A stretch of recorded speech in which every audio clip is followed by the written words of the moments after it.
Velkommen tilbage til Troldmanden fra Ildbjerget.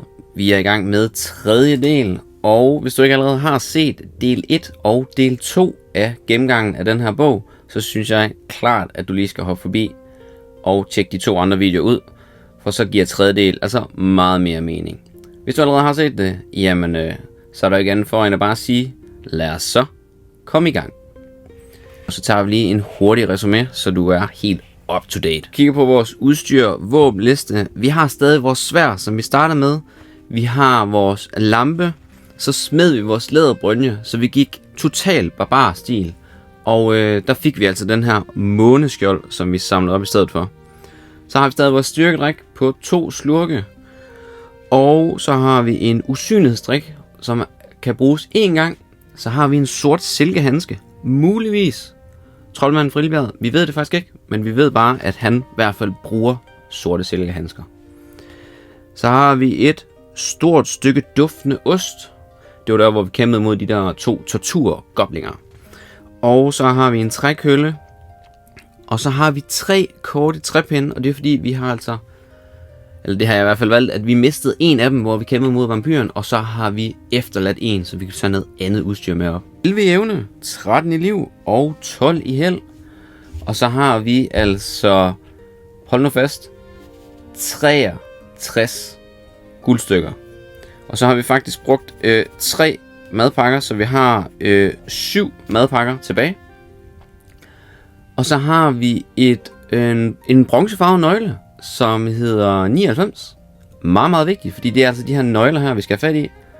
Så har vi fundet en skriftrulle med drageild, som er Mos Gli Val Gli Gli Gli. Så det er jeg ret spændt på, om vi kommer til at bruge den på et tidspunkt.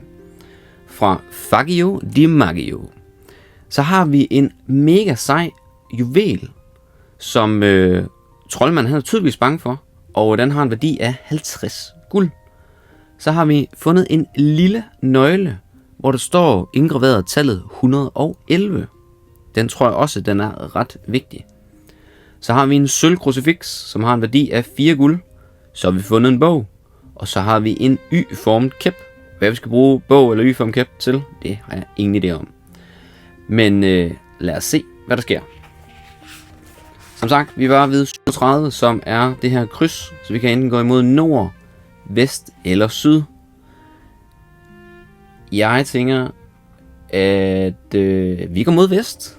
Det er dejligt nemt. Det er 11. Vi er ved 37 nu, så det der burde ikke være så langt. Der er også et flot billede her. Det bliver jeg ved med at sige, fordi det er simpelthen flotte billeder, der er i den her bog her. Jeg synes, det er så fantastisk, de her tegninger her.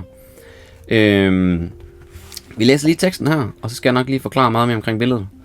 Du følger gangen mod vest, indtil den drejer mod syd. Lige før knækket hænger et skilt, hvorpå der er skrevet under bygning. Foran der begynder en trappe at føre nedad. Indtil nu er der kun 3 trin færdige. Et antal skovle, spader og andet værktøj ligger på jorden ved trinene, men i det øjeblik du drejer om hjørnet, begynder de pludselig at arbejde på trinene. Du ser nu forskelligt værktøj hamre og grave, som om det bliver ført af usynlige arbejdere. En svag nynne bliver højere, og du genkender melodien som med min hakke, min skovl og min spade. Totalt tegnefilmsagtigt det her. Men mens du står og kigger, begynder du at klukke. Scenen er temmelig morsom. Ja, det tror jeg da. Du sætter dig ned og kigger på. Ja, du kommer i dag i snak med nogle af de magiske redskaber. Jamen, det er totalt tegnefilm der. Du kommer i dag i snak med nogle af de magiske redskaber. Du får 2 udholdenhedspoint og 1 evnepoint, mens du slapper af. Og det er meget godt. Evnepoint, der kan vi altså ikke stige mere, men vi siger da ja tak til livene. Så vi får altså 2 mere, så nu er vi oppe på 15 i liv. Og mens du slapper af, så vender du tilbage til gangen og hen til krydset. Hvor du enten kan gå imod nord eller imod syd. Så det vil sige, det var altså en blink ud det her. Vi kunne ikke komme videre, så nu skal vi vælge en af de andre retninger. Nord eller syd. Jeg tænker, vi tager mod syd. 250. Du er i en kort gang, der ender blindt nogle få meter længere fremme. Du undersøger omhyggeligt klippevæggen, men der er ingen tegn på nogen vej videre frem. Du vender tilbage til krydset og går denne gang stik imod nord 366. Okay, så det var faktisk fuldstændig ligegyldigt, alle de her sideveje her. Det var kun nord, der faktisk var den rigtige vej. Du følger en gang, der fører nordpå. Efter adskillige meter drejer den skarpt imod øst. Du fortsætter østpå, indtil du kommer til en snæver åbning i nordvæggen. Du kan enten gå igennem åbningen 89, eller fortsætte østpå. En lille åbning i nordvæggen. Det lyder altså ret spændende. Det tror jeg, vi gør. 89. Der er højst sandsynligt noget derinde i den der snævring der. 89. Du kravler igennem åbningen og befinder dig ved toppen af en smal trappe. Forsigtigt går du ned ad trappen, gå til 286. Fedt. Nu skal vi så nedad. Det er meget sejt. 286. Den smalle trappe er hugget ud i klippen, og der er omkring 20 trin ned.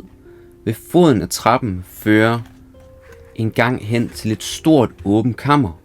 Kammeret stinker af rådden kød. Lugten er så slem, at du lige er ved at vende om. Der ligger 3 lig i kammeret. Du kan enten undersøge ligene, eller forsigtigt liste igennem værelset. Hvad gør du? Okay. Er det sådan et rum, hvor altså nogle døde mennesker, de bliver bare kastet ned igennem trappen, og så lander de bare ned i det der rum? Det kunne man godt forestille sig. Det var sådan en... Vi bruger det som en form for skraldespandsrum, og så kaster vi bare de her eventyr derned. Hvad gør du? Undersøg første lig, 294. Undersøg andet lig, 275. Undersøg tredje lig, 148. Lister igennem rummet, 107. Det er jo sådan lidt hip som hap. De her lig her, der har ingen idé. Jeg tænker, vi tager et terningkast. Skal vi sige, første lig, den hedder 1-2. Andet lig hedder 3-4. Og tredje lig hedder 5-6. Så er der to tal for. Lad os se, hvad der sker. Det bliver en 6'er.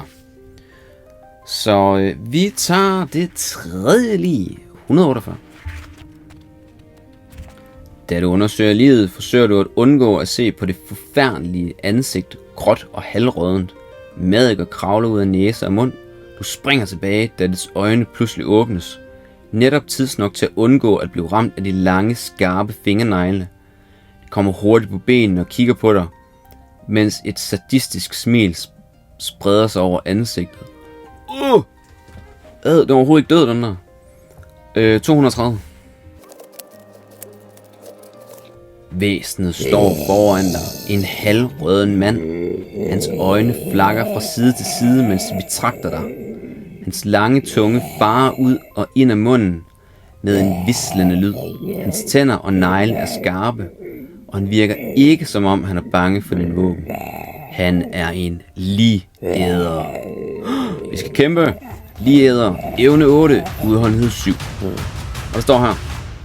Det er sådan en bonus info her. Han kan lamme dig, hvis han påfører dig 4 sår i denne kamp, så vær forsigtig. Hvis du besejrer ham, gå til 390. Hvis han dræber eller lammer dig, gå til 64.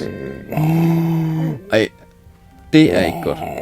Okay, men det er 4 sår, så jeg tænker, at hvis vores ondeskjold, den sådan ligesom parerer, og vi kun mister 1 liv, så må det altså kun gælde for 1. Så det er ret heldigt, at vi har måneskjold. Eller hvis vi nu bruger noget held, faktisk. Det kunne man også godt. Lad os da se, hvad der sker. Vi skal til at battle. Ligæder. Evne 8. Udholdenhed 7. Vi slås. Vi slår for den. 1 og 4, det er 5 plus dens 8. Så vi er oppe på 13. Det kan vi faktisk ikke slå under, fordi vi har evne 11, så selvom vi slår 2 etter, så giver det det samme, men så vil man bare parere slaget. Lad os prøve at se, hvad der sker. Det gør vi heller ikke. Vi slår 3 og 6, så det er over. Så den får 2 skade. Nu er den nede på 5 i udholdenhed. Vi slår igen. Det er dejligt dårligt slag, det er dejligt. 2 og 4, det er 6 plus 8, så er vi oppe på 14. Ja, det var lidt bedre end forhold til sidste gang, men lad os se, hvad der sker. Vi slår 4 og 3, det er 7 plus vores 11, det er oppe på 18, så det er bedre end den. Så nu er det nede på 3 i liv. Vi slår igen. 2 og 4, det er godt. Det er nogle rigtig dårlige slag, vi slår på den. Det er dejligt. 2 og 4, det er 6 plus dens 8, så er vi på 14 igen. Lad os se, hvad vi slår. 5 og 4, vi slår langt over, så det er 9 plus vores 11, det er 20. Så nu er det nede på 1 liv. Lad os prøve at se, om vi ikke bare nakker den her næste gang. Det var lidt bedre slag. 1 og 6, det er 7 plus dens 8, det er 15. Det var et dårligt slag for os. 2 og 3, det er 5. Men plus vores 11, det er lige præcis 16, så det er nok til at slå den ihjel. Ligeæder er død. Okay, den fik vi nakket ret hurtigt. Hvis du besejrer ham, gå til 390. Og det gjorde vi. Ligeæderen dør for fødderne af dig. Du undersøger hans krop og finder ikke meget af interesse. Et par øreringe til en værdi af 1 guldstykke ligger i en af hans lommer. Okay, det skal du lige med. Du kan tage dem med dig. Hvis du ikke allerede har undersøgt det første lig, finder du her 5 guldstykker, som du også kan tage med dig. Du kan holde hvil her og spise dit måltid. Forøg dit held med 2 point, fordi du dræbte ligeæderen. Okay, ja. Okay, vi skriver lige noget her. Vi finder et par øreringe. Ikke meget værdi, men de har altså en værdi af 1 guld. Så det er da lidt værd. Og hvis du ikke allerede har undersøgt det første lige, det har vi ikke, så der får vi 5 guldstykker, så det lægger vi sammen med vores. Så nu er vi oppe på 68 i guld. Det er en kæmpe formue, vi render rundt med. Det er så fedt. Og så står der her, at du kan forøge det held med 2. Vi har max held, så vi forøger ikke noget. Nu kan du enten fortsætte nordpå, eller undersøge det andet lig. Jamen lad os da undersøge det sidste lig. Altså, nu er vi ligesom i gang, ikke? 393. Du undersøger lommerne på liget og finder 8 guldstykker. 1 flaske med væske i og et gammelt stykke pergament. Du kan tage disse ting med dig. Hvis du vil læse pergamentet, gå til 212. For at prøve væsken må du 369. Okay. Vi tager selvfølgelig guldet. Vi starter med her. Vi fandt 8 guldstykker, så det lægger vi sammen med her. Så nu skal jeg lige regne her. Vi er på 76 i guld, så må det være. Hold da op. 76 guld, det skriver vi lige her. 1 flaske med væske i og et gammelt stykke pergament. Jamen, skal vi ikke lige læse teksten først? Det kunne jo være, at det var en lille seddel til flasken. Sådan noget med, lad være med at drikke mig. Eller sådan noget lignende. Det kunne også være sådan noget, drik mig, du bliver super stærk. Lad os prøve at se, hvad der sker. Vi prøver at læse, hvad der står. 212. Pergamentet er meget slidt og næsten ulæseligt. Det er et kort af en slags med titlen Sargos Labyrint. Du får ikke meget mening ud af det. Et rum imod nord er mærket RE, og et andet imod syd LI. Prik, prik, prik, P. Prik, prik, prik, LE. Okay, det skal vi lige skrive ned det her. E. Wow. Vi har snart ikke mere plads på vores ark her. Der står pænt mange ting efterhånden. Spændende. Du folder kortet sammen og stikker det i lommen. Hvis du endnu ikke har undersøgt væsken og ønsker at gøre det, gå til 369, eller du kan fortsætte mod nord. Jamen skal vi ikke bare tage væsken? Altså lad os da give den gas. 369. Ja. Du sluger noget af væsken. Gå til 109. Spændende kapitel. Væsken er blød og smager som vand. Da du har drukket den, begynder du at gløde. Du føler dig euforisk og desuden en lille smule fuld. Din selvsikkerhed vokser, og dine bekymringer forsvinder. Flasken indeholder helligt vand, velsignet af ypperste præsten Kainlesma. Det har forøget din udholdenhed til næsten fuld styrke. Opskriv din udholdenhed til 2 point under din oprindelige udholdenhed. Okay, så vi er på 17 så. Det er godt. Det er rigtig godt. Super god væske, den her. Hvis du allerede er deroppe eller højere, skal du ikke ændre noget, så er du allerede stærk nok. Forøg dine evner, således at du kommer op til 1 point under dine oprindelige evner. Vi har slet ikke mistet nogen evner på noget som helst tidspunkt. Til gengæld så har der stået flere gange, at vi skulle øge den, men det har vi altså ikke gjort. Du må også forøge dit held med 4 point for at have gjort så heldigt et fund. Vi har allerede max held. Altså det kører bare for os. Det er helt vildt. Hvis du allerede har kigget på pergamentet, kan du forlade rummet og gå nord på 120. Hvis du ikke har set det, så kan du gøre det nu. Vi har selvfølgelig set det, så vi går til 120. Du forlader værelset, går ned ad en kort gang og kommer til en trappe, der fører opad. Du går op ad trappen og kommer til endnu en gang og går til 197. Oven for trappen drejer gangen skarpt imod øst. Mens du holder en pause for at få vejret, hører du en knirken i klippen bag dig. Du snurrer rundt og ser et tungt metalgitter falde ned og lukker gangen af bag dig. Din eneste vej er nu fremad. Du kan enten fortsætte direkte, gå til 48, eller undersøge væggen for hemmelige døre. Okay. Det var da vist point of no return det her. Jeg tror ikke, vi kan komme tilbage på noget tidspunkt. Så må ikke det her, den her labyrint her, der stod noget om, at vi snart kommer ind i den. Det kunne jeg godt forestille mig nu. Okay, jamen skal vi ikke undersøge for hemmelige døre? Det kunne godt være, der var et eller andet lækkert loot, vi kunne få der. 295. Du opdager ikke nogen hemmelige gange. Din undersøgelse har imidlertid tiltrukket et eller andet væsens opmærksomhed. Og da du lytter, kan du høre et eller andet komme ned ad gangen imod dig. For at afgøre, hvilket omvandrende monster du møder, gå til 161. Du skal slås mod væsenet, og hvis du besejrer det, kan du fortsætte ned ad gangen ved at gå til 48. Under 161 vil du ikke få at vide, hvor du skal gå hen, så skriv tallet 48 ned, så du kan huske, hvor du skal gå hen efter 161. Okay, vi skriver lige 48 her. 48. Bum. Ja. 161.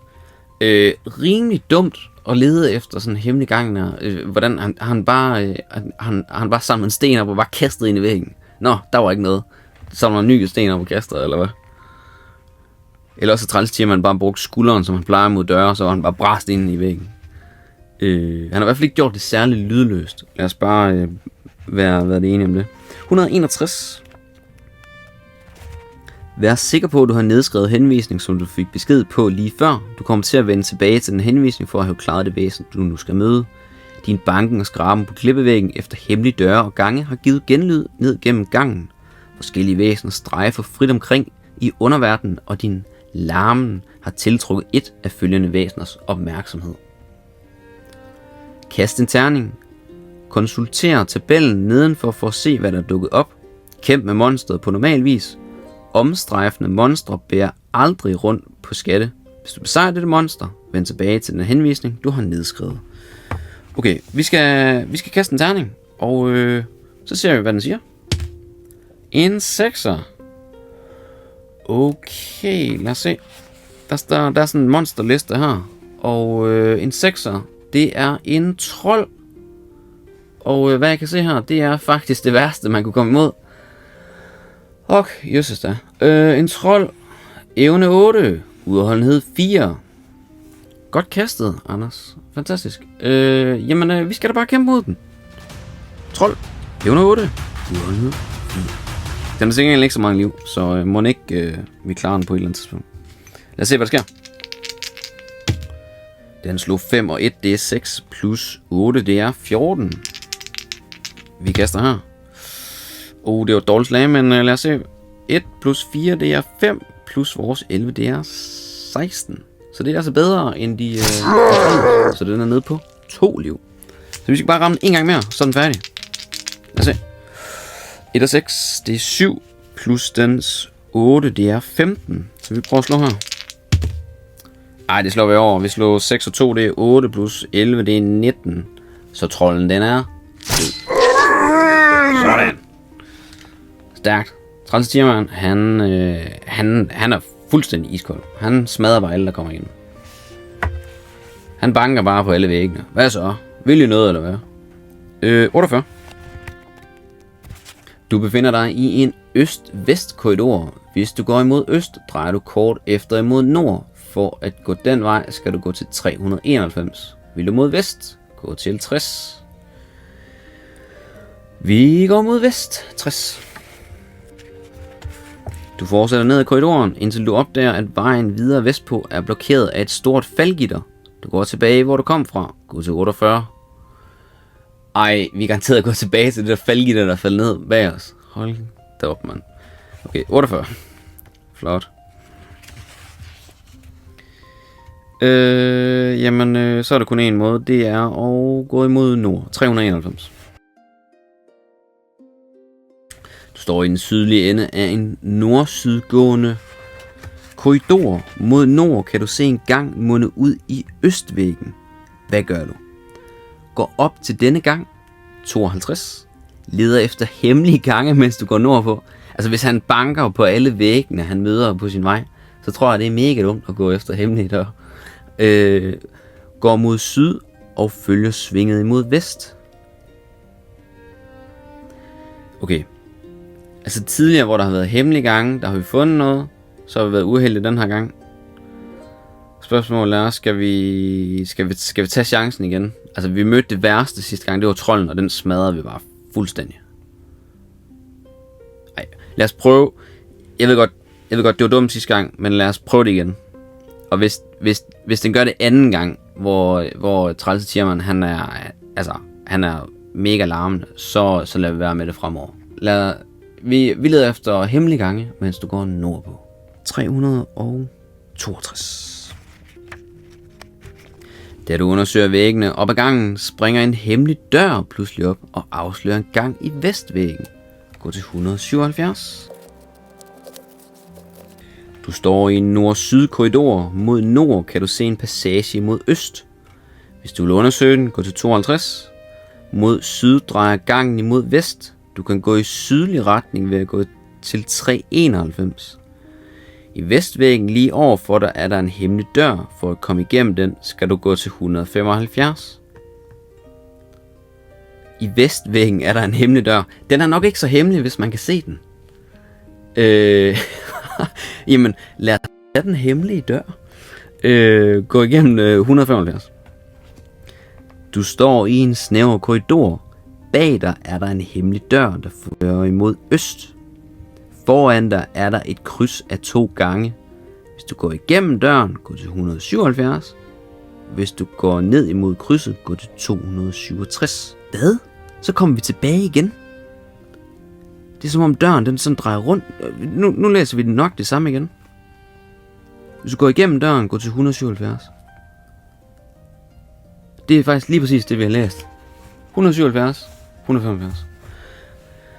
Okay, det er nærmest sådan en skydedør. Vi går bare ind og ud af den her hemmelige dør. Du står i en nord-syd korridor. Mod nord kan du se en passage mod øst, hvis du vil undersøge den. 52. Mod syd drejer gangen imod vest. Du kan gå i sydlig retning. Jamen så går vi der i sydlig retning. 391.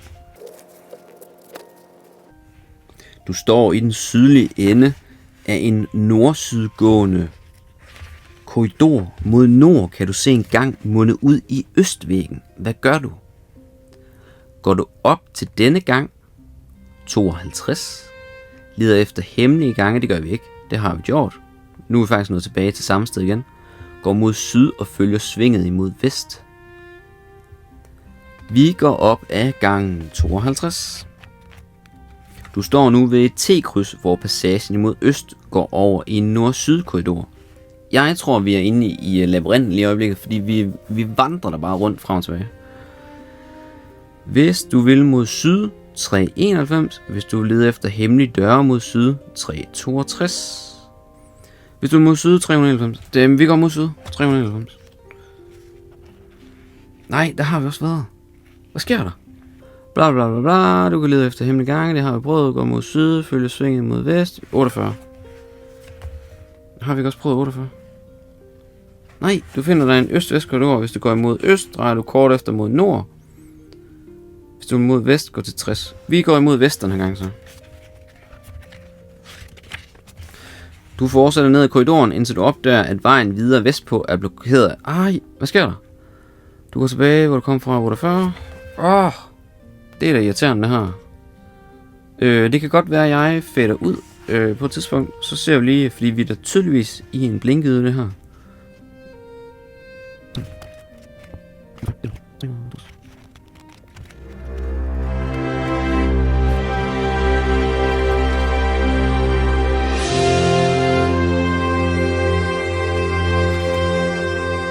Her tror jeg, der er noget nyt, vi ikke har oplevet før. Hold da op. Det var bare i ring. Wow. Ikke super fedt der. Men nu lader det til, at vi kom ud af det her. Du står, hvor 2 gange krydser hinanden. For at gå imod nord 312. For at gå imod syd 246. For at gå imod vest 79. For at gå imod øst 349. Vi tager øst. 349. Du går et par meter ned ad gangen og befinder dig i en blinkgyde. Du kan enten vende om og gå tilbage til krydset 267, eller undersøge enden af gangen, gå til 30. Vi undersøger enden af gangen. En løs sten falder ud og afslører et reb i klippen. Hvis du ønsker at trække i det, gå til 67. Hvis du derimod mener, det er sundere at lade være, vend tilbage til krydset. Det skal vi ikke bare prøve? 67? Jeg tror lige, vi laver sådan en lille, hvad kan man sige, save point, hvis man kan kalde det sådan. Fordi hvis vi nu dør, så ved vi, at vi lige kan gå tilbage til 30 her. Fordi vi har altså de her 3 hjerter. Det er mere sådan, så vi kan huske, hvor vi er henne i bogen. Vi prøver at trække i det her mystiske reb. Du trækker i rebet, og en lille dør svinger op og afslører en passage ind til en nord-sydlig korridor. Vender du tilbage til krydset 267, eller går du igennem den hemmelige dør? 177. Nej, den dør har vi været igennem. 177. Jeg er ret sikker på, at vi har været der. Nej, det har vi. Ej, okay, det gør vi ikke. Mega træls dør. Vi vender tilbage til krydset 267. Du står, hvor 2 gange krydser hinanden. For at gå imod nord 312. For at gå imod syd 246. For at gå imod vest 79. For at gå imod øst 349. Jeg vil personligt rigtig gerne ud af den her labyrint her. Jeg synes, den er ved at være noget irriterende. Der er rimelig mange valgmuligheder her. Jeg tror også, hvis det er sådan ligesom i gammel græsk mytologi i sådan en labyrint her, så er der nok et væsen, som der vogter labyrinten. Og i græsk mytologi, der er der jo den her Minotaur inde i en labyrint. Så det kunne faktisk være ret fedt at møde den. Og så på en anden måde har jeg det også sådan lidt... Jeg håber ikke, at jeg møder den, så jeg har sådan lidt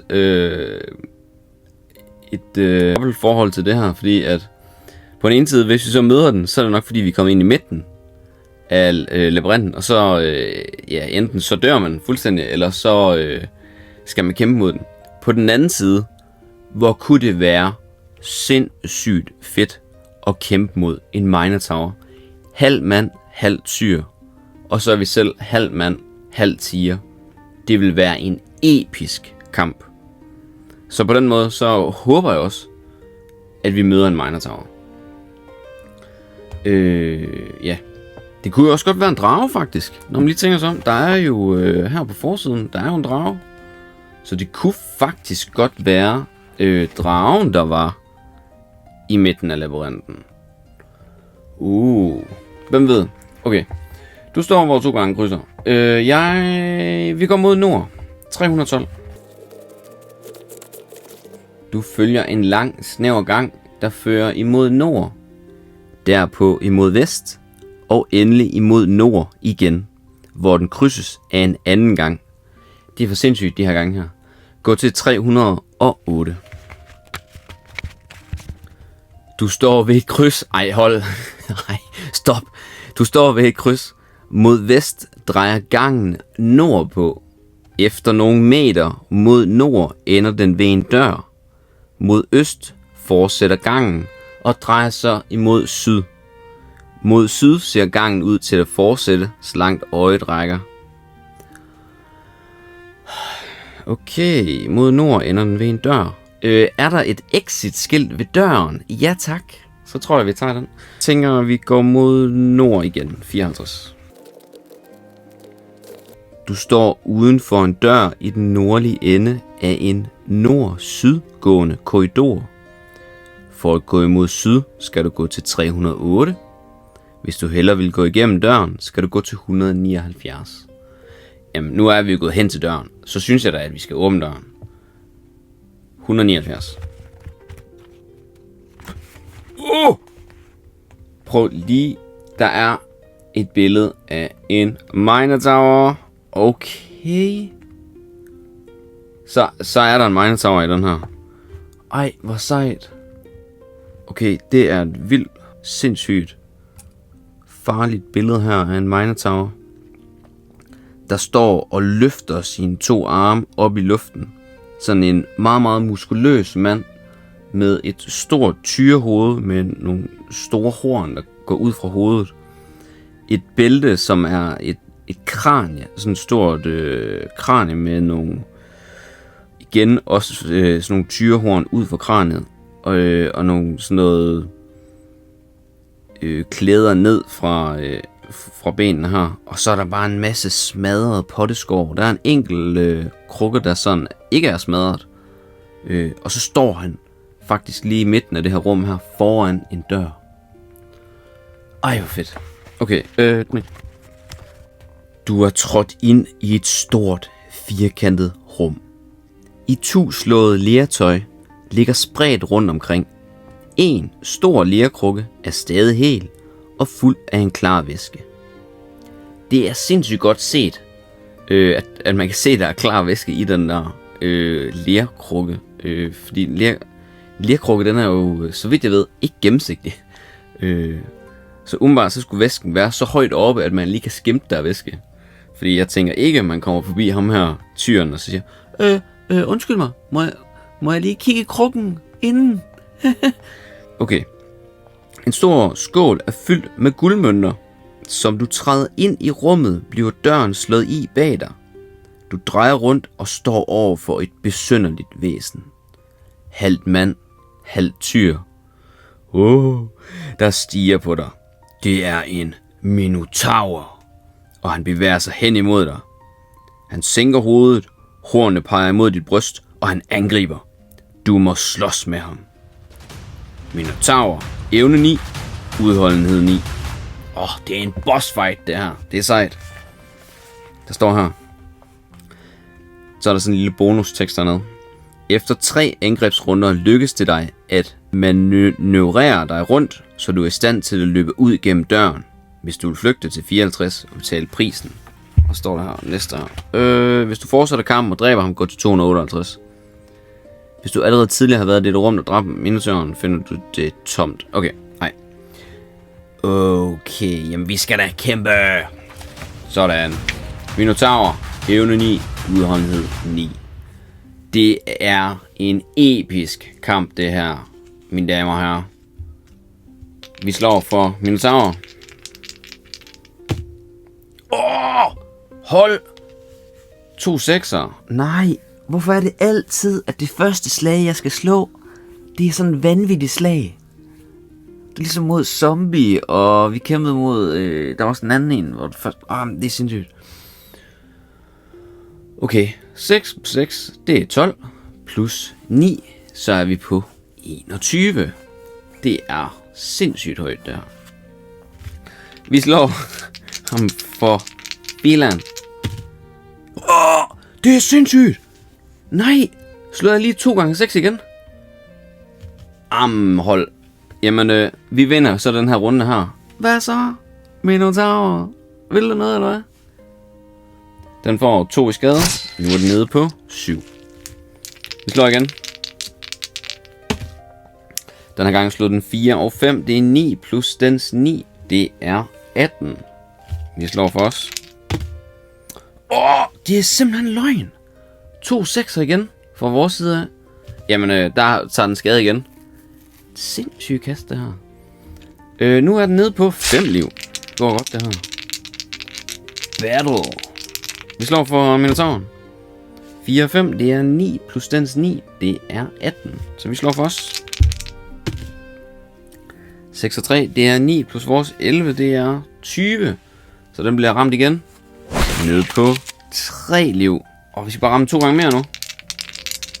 Så. 4 og 4 for den. Det er 8 plus dens 9, det er 17. Så vi slår for os. Det er en 6 og en 1'er, det er 7 plus vores 11, det er 18 igen. Ej, det går godt. Det var lige præcis over. Nu er det nede på 1 liv. Vi tager den sidste slag her, forhåbentlig. Sidste slag. Vi slår for Minotauren. 5 og 3, det er 8 plus dens 9, det er 17. Så vi slår her for os. Det var et dårligt slag. 3 og 4, det er 7, men vi har 11, så det er 18 igen. Ej, hvor er det vigtigt. De gange, hvor den slår 17, så har vi lige præcis slået en over, altså 18. Så det var det sidste slag. Minotauren er død. Okay, det var en fed kamp, det her. Vi smadrede den jo fuldstændig, men sejt, at vi kom mod en Minotaur. Det synes jeg virkelig, det var fedt. Det er også sejt, at sådan, hvis det lykkes for os at komme ud af den her labyrint og ildbjerget, så står man sådan, okay, har I hørt legenden om Trælse Tigermand, der besejrede en Minotaur? Woo! Det kunne være, der blev skrevet en sang om en. Det kunne faktisk være meget sejt. Fortsætte kampen, og du dræber ham, gå til 258. Og det gjorde vi. Du undersøger de i slåede krukker, men finder intet af interesse. Væsken lugter, smager og ser ud, som om det var vand. Krukken med guldmønter er et bedrag. Det er kun de øverste 8 guldmønter, der er ægte. Resten er malet potteskår. Du må tage mønterne. Okay, så får vi lige 8 her oveni. Det er sindssygt. 8 plus 76, det er 84. Nej. Jeg bliver ved med at sige det, men vi er på vej mod de 100 guldmønter. Det er sindssygt. Da du vipper vasen, glider den fra dig og falder på gulvet og går i tu. En rød nøgle kommer til syne. En nøgle. En rød nøgle kommer til syne, gemt under en falsk bund. Du kan tage nøglen. Den er mærket 111. Det er sindssygt vigtigt, det her. Ej, hvor er det godt. Så er det godt, man ikke flygtede fra den her Minotaur. En rød nøgle. Det skal vi lige røre. Rød nøgle. 111. Der er snart ikke mere plads på det her kort her. Eller på sedlen her. Rød nøgle. Vi skriver den her. Sindssygt vigtigt fund, det her. Ej, hvor er det godt. Du kan tage nøglen. Den er mærket 111. Du kan holde en pause her og spise din mad. Forøg dit held med 2 point. Vi har max i held. Og vi har 17 i udholdenhed. Så det er jo sådan 2 under vores oprindelige. Jeg tror vi venter med at spise til et andet tidspunkt. Hvad står der her? Du har besejret Minotaur. Forlad dernæst rummet. Gå til 54. Det var en fed kamp, den der Minotaur. Du står uden for en dør i den nordlige ende af en nord-sydgående... stop med de der korridorer. Af en ende af en nord-sydgående korridor. For at gå imod syd, skal du gå til 308. Hvis du hellere vil gå igennem døren, skal du gå til 179. Så går vi der imod syd. 308. Du står ved et kryds. Mod vest drejer gangen nordpå. Efter nogle meter mod nord ender den ved en dør. Mod øst fortsætter gangen og drejer så imod syd. Mod syd ser gangen ud til at fortsætte så langt øjet rækker. Her har vi været før. Okay. Før der gik vi mod nord. Så den skal vi ikke gå imod. Så er der vest, syd, øst. Vi laver det som et tegnekast. Det her, det er fuldstændig random. Vest, det er 1-2, syd det er 3-4, og øst det er 5-6. Lad os se, hvad der sker. en etter. Vi går mod vest. Du står ved hjørnet af et knæk i gangen. Mod nord ender gangen blindt. Hvis du vil den vej, så gå til 171. Vil du i stedet mod øst, gå til 308. Jamen lad os da bare gå hen til den blinde gang. 171. Du står i den nordlige ende af en kort nord-sydgående gang, hvor den ender blindt. Vil du undersøge væggen, gå til 337. Vil du imod syd, gå til 187. Jeg tror, vi går imod syd, 187. Du står ved hjørnet af et knæk i gangen. Mod nord ender gangen blindt. Der har vi været her. Vil du stadig gå mod øst, 300? Det gør vi. Du står ved et kryds mod vest, drejer gangen nordpå efter nogle meter mod nord. Der har vi været igen. Jeg kommer nok til at fade ud igen i den her labyrint. Det er for sindssygt. De gange og hemmelige gange og alt muligt andet. Til gengæld så kommer vi mod en minotaur. Det er jeg meget tilfreds med. Fordi det her, der hopper vi bare rundt. Nu har vi prøvet. Jeg bliver simpelthen nødt til at skrive det her ned, og så prøve at hoppe rundt omkring. Vi har været mod nord, har vi været. Vest har vi lige været. Vi tager syd, 160. Du følger en lang, smal gang, der løber imod syd, derefter imod øst, og derpå er der imod syd, indtil den ender ved et kryds. Gå til 267. Du står, hvor 2 gange krydser hinanden. Det er for sindssygt der. Det var der, hvor vi var tidligere. Jeg skriver lige alle de her numre herned, og så må jeg bare krydse dem over en efter en. Nu har jeg simpelthen vandret rundt i Sargos labyrint i meget, meget lang tid. Og der er en masse, der simpelthen måtte blive slettet og klippet i osv. At jeg valgte at sætte mig ned og så gennemgå alle stierne i labyrinten. Bare rolig, jeg har ikke snydt, fordi de døre, jeg har mødt, dem har jeg ikke åbnet nu. Så det kort, jeg har fået lavet, det ser sådan her ud. Sargos labyrint, mine damer og herrer. Det er et kort, jeg har lavet, så du ikke behøver at lave kort over labyrinten. Og jeg skal nok forklare alt det her. De forskellige steder, hvor der er døre heroppe, dem har vi altså ikke været igennem. Undtagen lige den oppe ved Minotaur, det er derfor jeg har skrevet Minotaur, nøgle 111. Fordi den har vi været oppe i. Men de andre, hvor der er en lille stjerne ved de forskellige områder, dem har jeg ikke været ved. Så der er absolut ingen grund til, at jeg læser bogen og gennemgår det hele, fordi det er vitterligt meget af det, som vi har læst, hvor at du er ved et T-kryds, gå vest, nord, syd, og så vælger man en af vejene, og så går man ned, så siger den, nu er du ved en korridor, der er 4 veje. Så det er ikke engang sådan super særligt spændende skrevet. Det er meget, meget monoton læsning. Hvorimod det kunne have været, du går ind af korridorer, du kan mærke, at det drypper ned fra loftet. Der kommer nærmest sådan en hvislende lyd bag dig. Du skynder dig videre. Hvad for en vej tager du? Nej. Det er helt fuldstændig iskold. Nord, syd, øst, vest. Så tager man en vej. Vil du så sydøst, vest den her gang? Nå, okay. Meget, meget kedeligt. Så vi springer over det her. Nu forklarer jeg det hele. Så man kan se det her kort for sig. Men der er rigtig, rigtig mange gange, så kommer man hen til et sted i bogen, der hedder 267. Og det er også der, hvor at vi ender. Og det er jo der, hvor jeg tænkte, nu har vi været der tilpas nok gange, at nu laver jeg altså det her kort. Så 267, der tager vi den derfra. Det som vi gjorde, det var, at vi gik nord, så gik vi nord igen, og så gik vi nord, og så endte vi op ved en dør, hvor vi kæmpede mod en minotaur. En episk kamp, jeg virkelig havde glædet mig til. Om det lige er i midten af labyrinten, det er altså ikke sådan, at jeg har fået lavet det, men nu starter vi ved 267. Så det er så kortet ser ud, som det gør. Der må man take it or leave it, som man siger. Så kan man vælge at gå ned til 308 igen, og så kan man vælge at gå mod øst eller vest.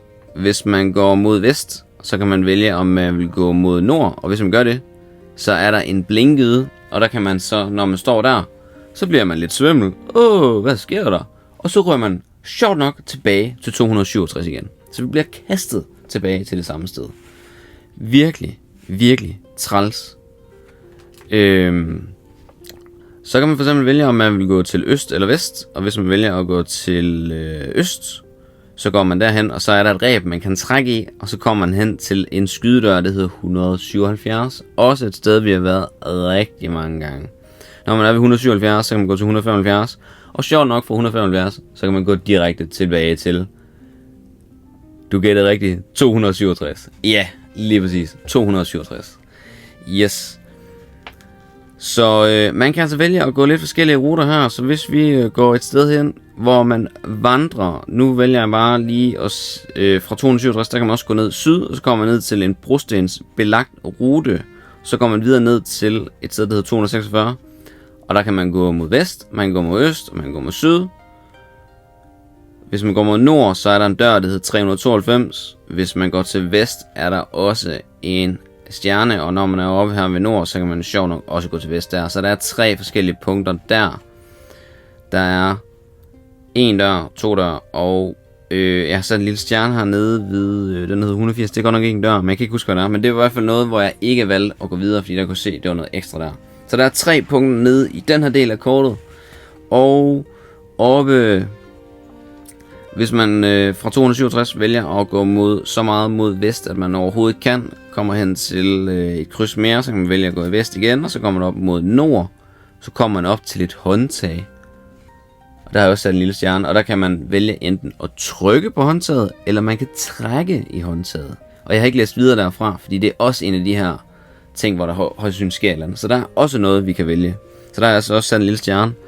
Og hvis man går nedad igen mod vest, og så bare vælger at gå så meget opad som overhovedet muligt, så kommer man op til en norddør, der hedder 106 i bogen. Der har jeg også sat en lille stjerne, så har vi heller ikke gået ind af.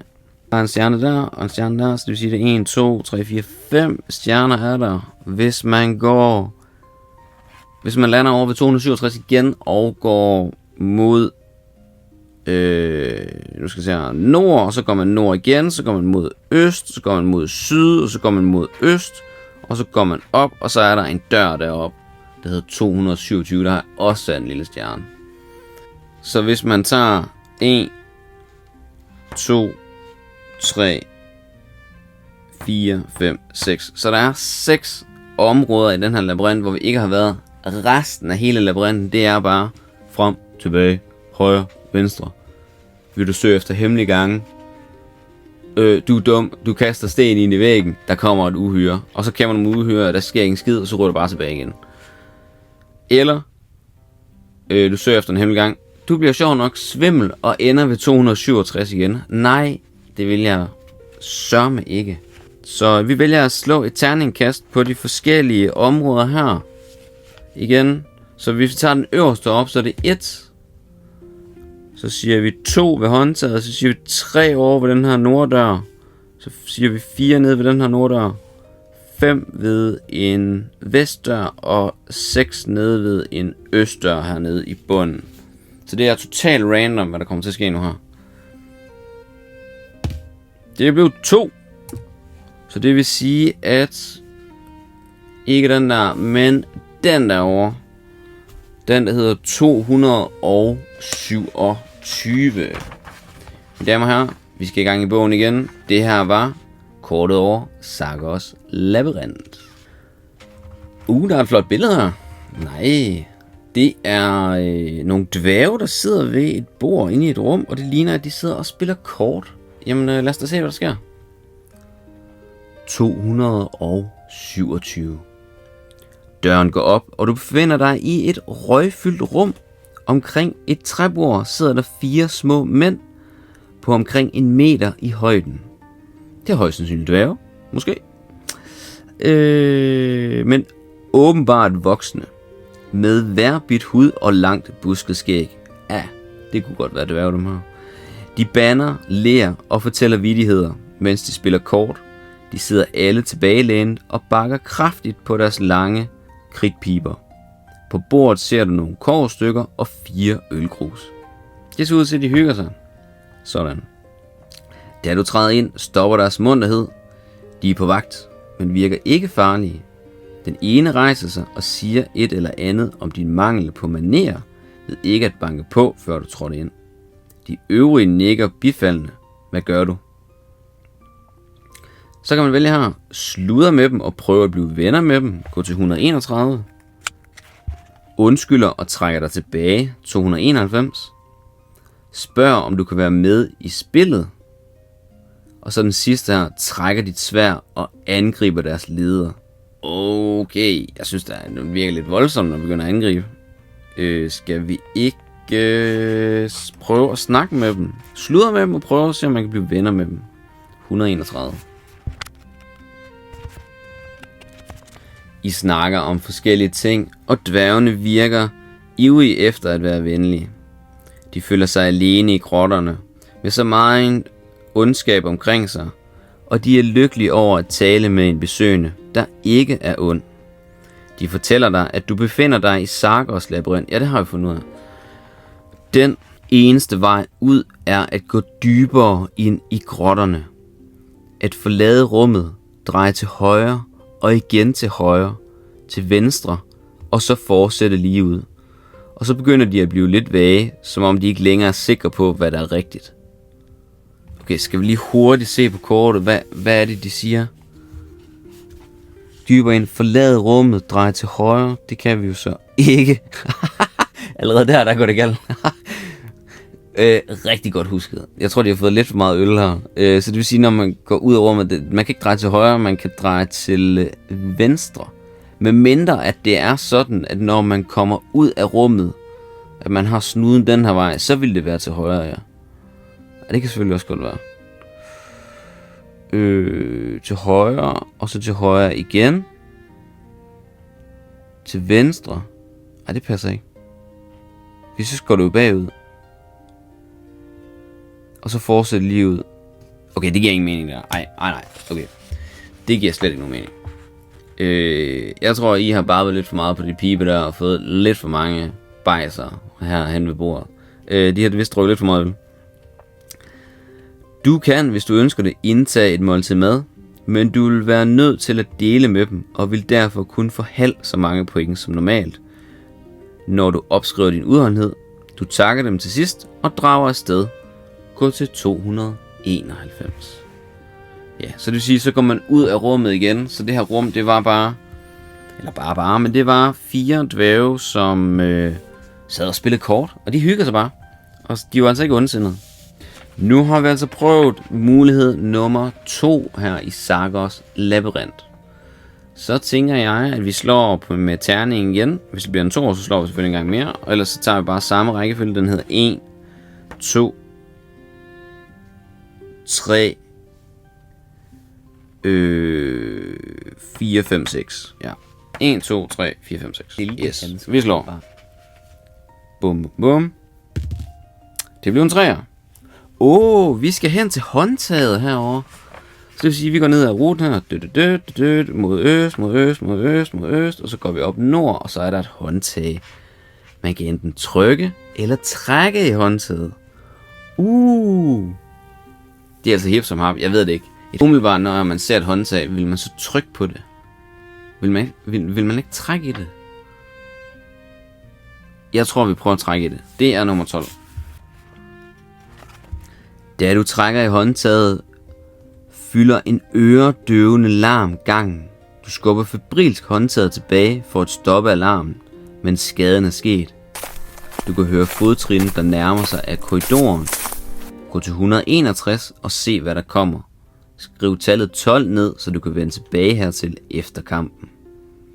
Når du har slået monstret, kan du enten vende tilbage til forgreningen, eller du kan trykke på håndtaget.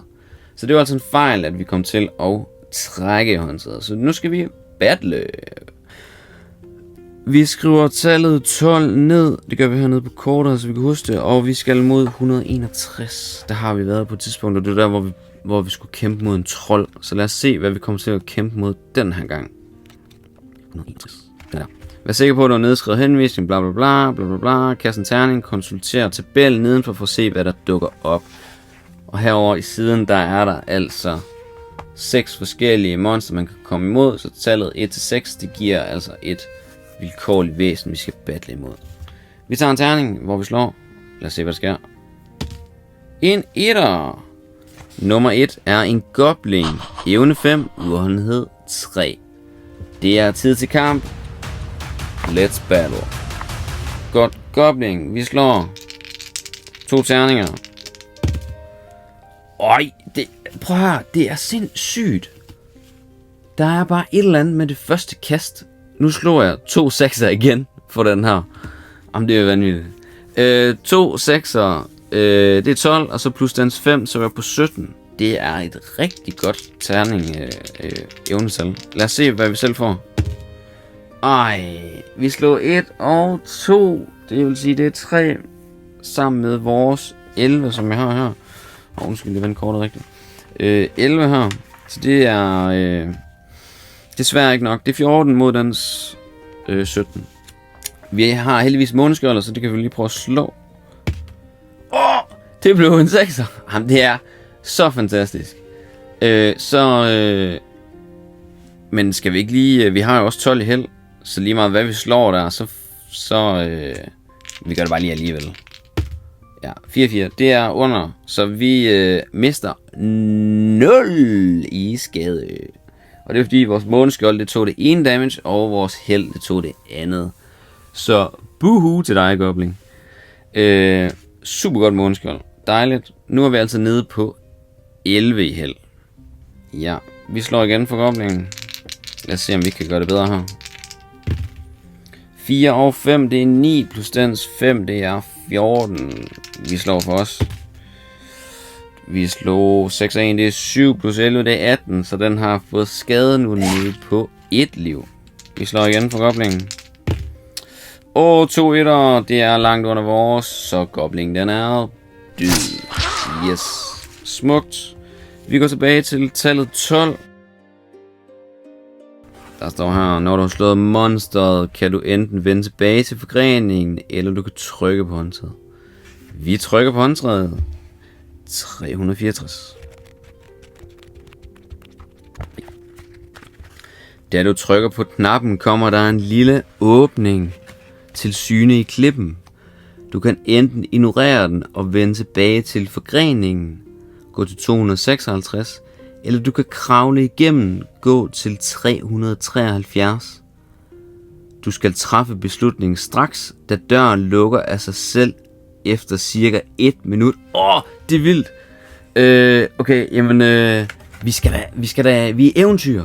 Der er action. Vi skal ind og se, hvad der er. Du kravler igennem 373. Du står i den sydlige ende af en nord-sydgående korridor, hvor den ender blindt. Hvis du går nordpå, kommer du til et kryds 85. Jeg skal prøve at se, om vi har været ved et sted, hvor det hed 85 før. Ej, det tror jeg faktisk ikke, vi har. Jo, det har vi. Ej, hvor er det ærgerligt. Så det vil sige her på kortet, på den her ved håndtaget, når man trykker her, så er der en lem, der går op igennem her, sådan en åbning, og så går man igennem, og så lander man der. Ej, hvor er det bitter. Nå, men så ved man det. Tryk her, og så lander man deroppe. Okay. Jamen, så ved man det. Men lad os da prøve igen. 1, 2, 3, 4, 5, 6. Lad os se, hvad der sker. Vi slog 1. Det var den nordlige dør heroppe i toppen. Den, der hedder 106. Nej. Der er et billede af en drage. Det må være den der er ude på forsiden. Den er fed. Kanon. Flot illustreret tegning her med drageskæl og det hele. Den ser sådan meget sådan træt ud til gengæld, når man lige kigger på den. Den står inde i en meget stor klippeåbning, hule her, og så kommer der sådan ild ud af munden af dem. Lad os se, hvad der sker. Gangen forude løber nordpå et stykke tid. Du kan hvile dig undervejs og indtage din mad. Vi har ikke mistet nogen liv, så det gør vi ikke. Derefter drejer den imod vest og begynder at blive smallere. Du kommer frem til en stenvælving, hvor du må stoppe op for at komme igennem. På den anden side af buen stopper du op for at holde en pause og ser dig omkring. Du er i en stor hule, hvor den modsatte ende fortaber sig i mørke. Hulen er delvis oplyst af naturligt lys, der strømmer ind gennem et hul i toppen. Du kan ikke se nogen vej igennem hulen. Da du lyser rundt med din lampe, hører du en rumlen. En svag glød lyser op i mørket. Pludselig skyder en ildflamme frem fra hulens dyb. Du undgår med nød og næppe at blive ramt. Mosset på væggen bag dig svides. Du kaster dig til jorden og kigger op på en stor drage, der kommer ud af mørket og går hen imod dig. Der stiger røg op fra dens næsebor. Den skællede røde hud glimter med en olieagtig glans.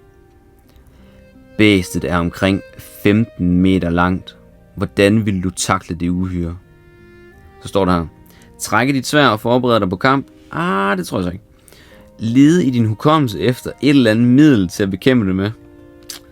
Kunne det være, at vi havde en skriftrulle mod drager? Ja, det tror jeg nok, vi har. Jamen, vi leder der selvfølgelig efter noget at bekæmpe det med 126.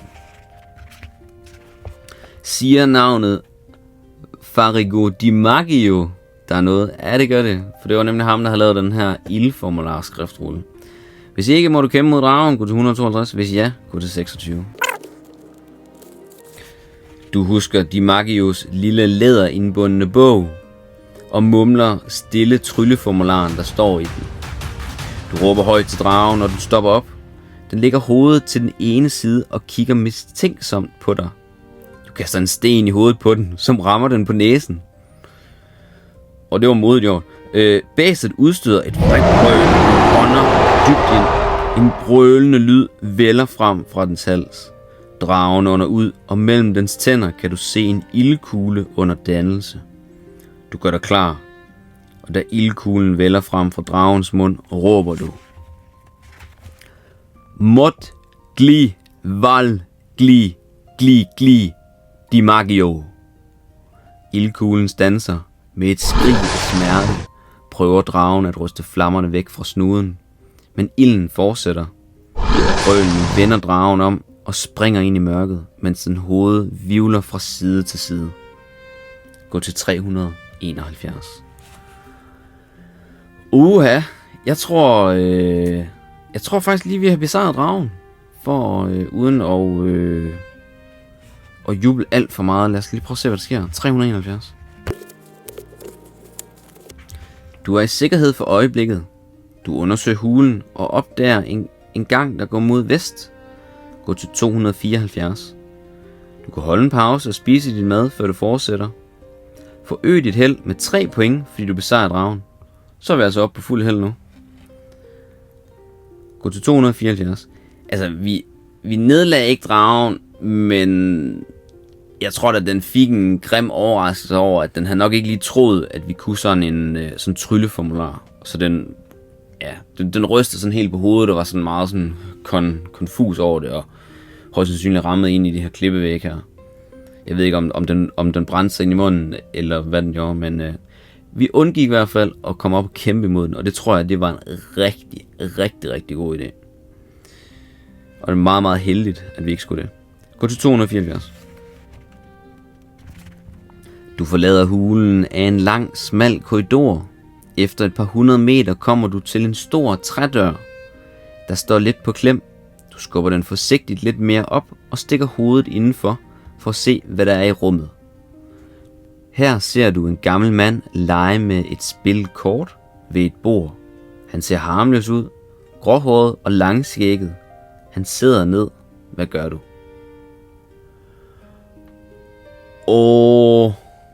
Jeg tror, det her, det er et trick.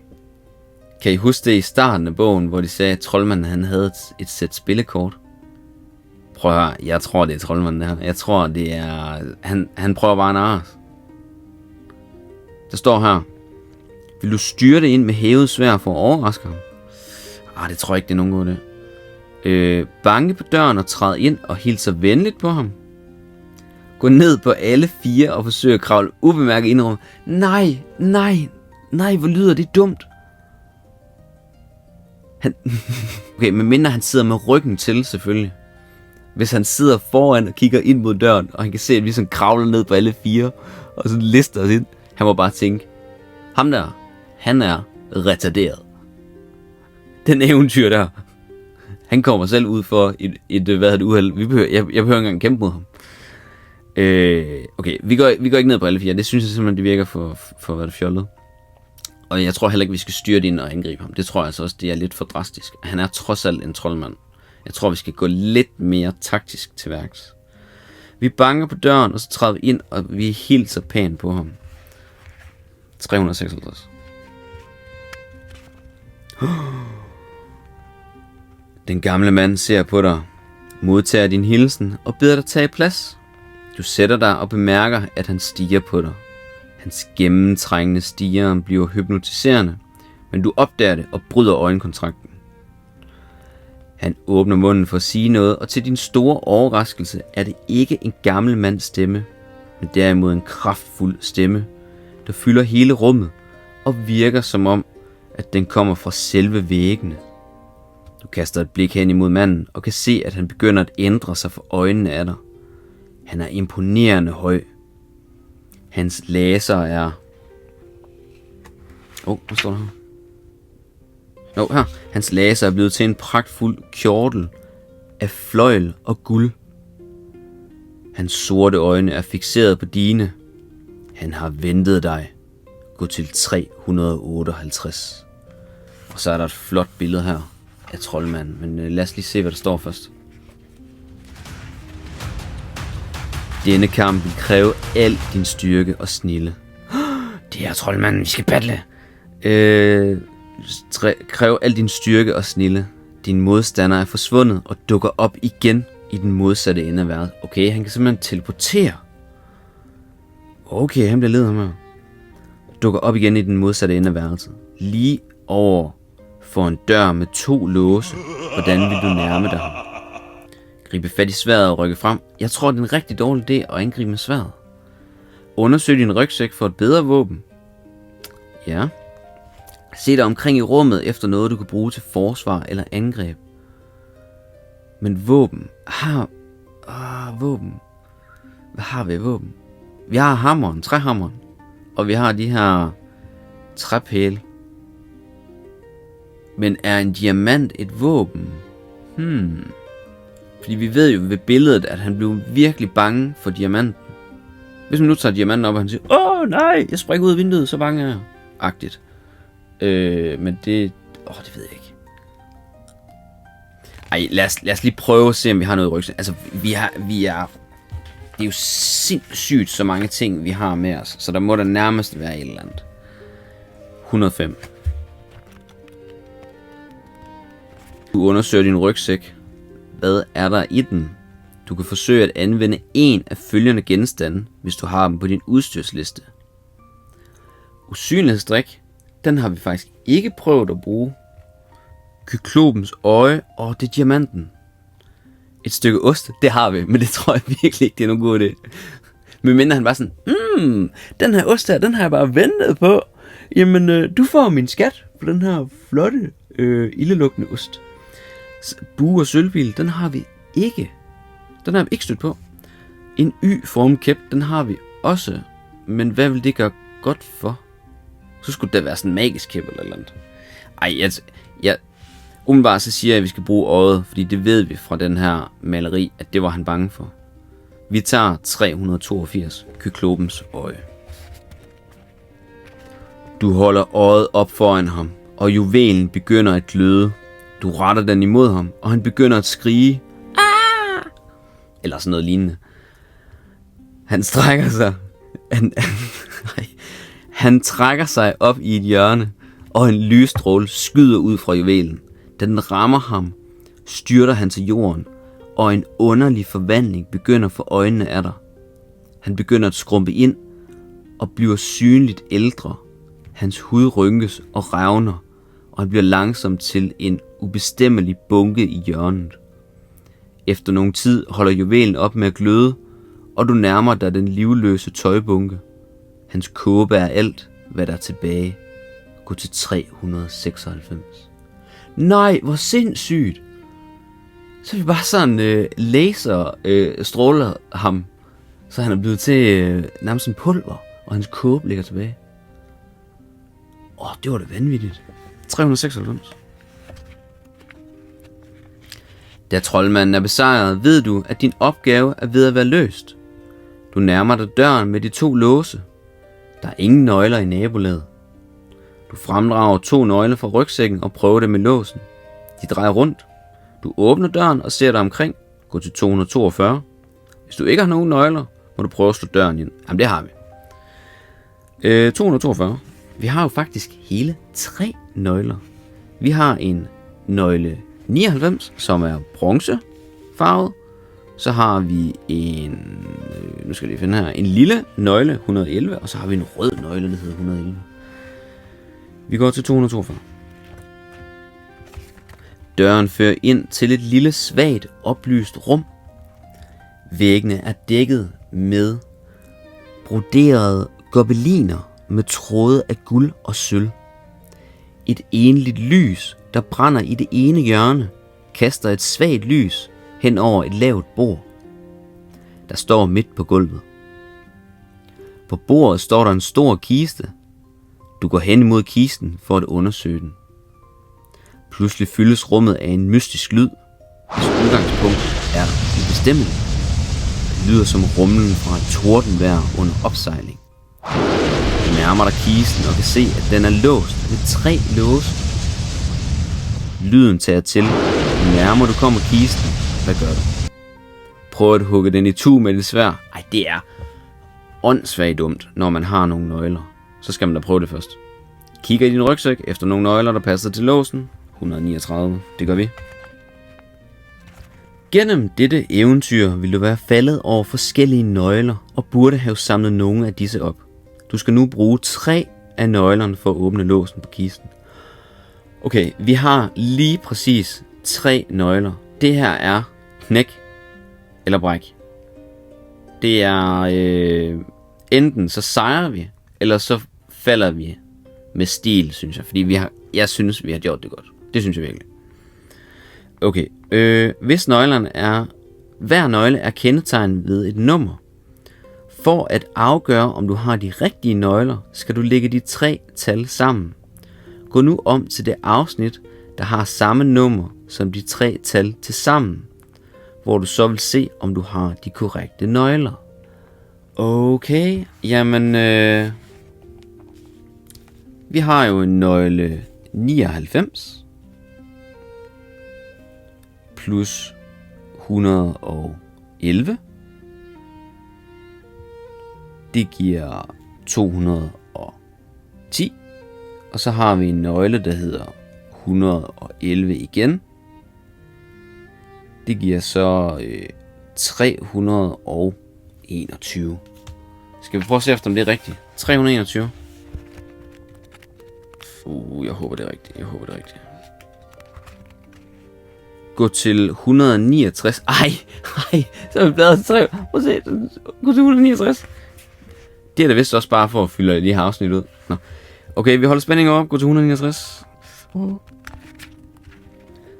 En efter en klikker alle nøglerne og drejer rundt i låsen. Du har anbragt dem korrekt. Det er fedt der. Da den sidste nøgle er drejet rundt, slipper låget på kisten, og du kan åbne den. Gå til 400 og se, hvad der ligger i kisten. Det er så godt. 400, det er jo det sidste tal, så det vil sige, at vi har altså gennemført bogen nu. Det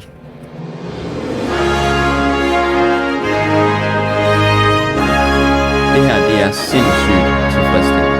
400. Din opgave er løst. Vend bladet, og du vil opdage, hvad troldmandens kiste indeholder. Wow! Nej, hvor er det fedt, det her. Der er igen et rigtig flot billede af en kiste, der bare er spækket med alle mulige smykker, ting. Det er faktisk lidt svært at se, hvad det egentlig er, men der ligger alt muligt. Det ligner sådan noget treasures i hvert fald. Det ligner en masse smykker og noget diamanter og noget. Troldmanden i Ildbjerget eksisterer ikke længere, og du ejer nu hans rigdomme. Mindst 1000 guldstykker, juveler, diamanter, rubiner og perler kan du finde i kisten. Gemt under disse ting ligger troldmandens formularbog, og da du bladrer den igennem, opdager du, at den er mindst lige så meget værd som skatten. Den giver instruktioner om, hvordan man kontrollerer alle hemmelighederne og væsenerne i Ildbjerget. Med denne bog har du uindskrænket magt, og din tilbagetur til landsbyen er sikker. Eller, hvis du foretrækker det, kan du forblive i Ildbjerget som dets hersker. Ej, hvor er det sejt. Så kan man altså selv vælge, om man vil gå tilbage til landsbyen og så sige, hey, jeg klarede Ildbjerget, whoop whoop. Eller man kan bare vælge at sige, nu er det ligesom mig, der er troldmanden i Ildbjerget. Det synes jeg, det skal være op til dig at vælge. Nu er bogen i hvert fald slut. Jeg er meget, meget glad og tilfreds, og vi lykkes at gennemføre den her bog her. Hvor er det fantastisk. En hurtig recap af, fordi vi har jo fået 1 million items i den her. Vi har et sværd, vi har en lamme, vi har et fedt måneskjold, styrkedrik, 2 slurk, usynlighedsdrik fik vi aldrig brugt. Vi har en sort silkehandske, den fik vi heller ikke brugt. Et stort stykke duftende ost fik vi heller ikke brugt. Trækhølle, og så har vi 3 korte træpinde tilbage. Den brugte vi mod vampyren. Bronzefarve nøgle 99, skriftrulle med drageild, den brugte mod dragen, det var helt fantastisk. Så har vi den her juvel, som er fuldstændig hjernedød. Og det var altså den, der slog troldmanden ihjel. Lille nøgle 111, et sølvkrucifiks, som man også kunne bruge mod vampyren. Så har vi en bog, den ved vi heller ikke, hvad den gør. Det stod bare, det var en bog. Så har vi en Y-form kæp. Så har vi et sæt øreringe til 1 guld. Så har vi et gammelt stykke pergament, hvor det er med Sargos labyrint, hvor der stod det her rum mod nord, er mærket RE, og så er der rum mod syd, der hedder LI prik prik prik P prik prik prik LE. Det ved vi heller ikke, hvad er. Så har vi 7 forsyninger tilbage. Så har vi sluttet af med 1000 guld i den her, og så en masse diamanter og alle mulige juveler, det ved jeg ikke, hvor meget det var. Og så plus vores egne 84 i guld. Så det var jo altså vanvittigt. Fantastisk eventyr. Tusind tak, fordi du var med på den her rejse her. Jeg håber, at det var lige så fedt for dig at følge med, som det var for mig. Hvis du kan lide eventyrbøger, spilbøger, så husk at like den her video her, og abonnere på kanalen, for der kommer mange flere fremtidige spilbøger. Tak, fordi du så med.